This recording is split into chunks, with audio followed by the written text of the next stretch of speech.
by the way. I put honey in everything. I put honey in coffee. I put honey in dawa tea. I put honey everywhere. That sounds wrong, doesn't it? I love anything that has zombies. The Walking Dead, my favorite ever. Vampires. But listen, I will watch all of that, but I'm not going to watch dead people talking. That they have no business talking. Fame can sometimes be a blessing and a curse. Check this out. Let me paint you a picture. People believe everything they see in the media, not necessarily what you tell them. I know they say he who tells the story tells it best.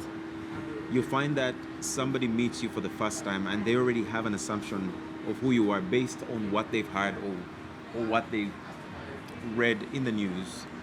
And they don't realize at that point you're there as a human being and you just want to interact on a very human level. And that can be, that can suck. You know, recently somebody actually asked me if I was successful. And I understood that they expected me to speak from a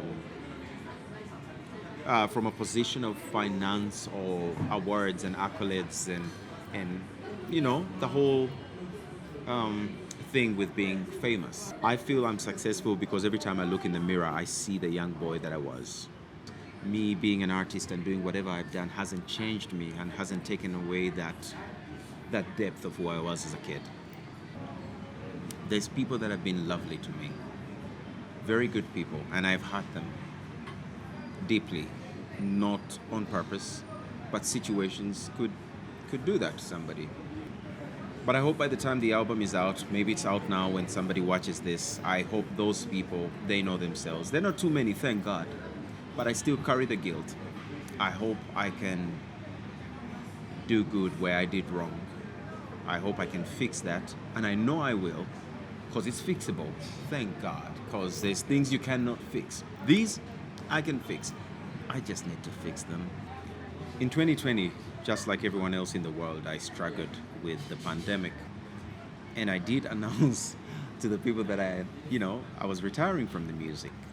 But then I decided to later listen to everything I had done. And then I realized in that moment that it was the first time I was listening to myself as a fan of myself. And I had to take myself away from the music and listen to it like I wasn't me. And I remember going through a roller coaster of emotions, good, bad, because every song comes from somewhere. There's something, a deeper place that I'm creating from. And I remember being happy, and then I remember being very sad, then feeling very inspired. And then I realized that was my voice I was listening to. It was like I was talking to myself. And that was when I realized the importance of me getting back up and just getting back to the people and serving the people through my music. If I ever needed inspiration to get back and sing, that was the moment. Realizing who I was and what I was and what I was giving to the people, and that it makes a difference in people's lives. I hope that whoever has listened to my music or interacted with me both as an artist or just as a man, I hope that I'm not taking away but giving. I hope that through every melody or things I wrote, my presence, I hope that I leave the world a better place than I found it. And if music can help me do that, then I guess I hope that's how I could be remembered.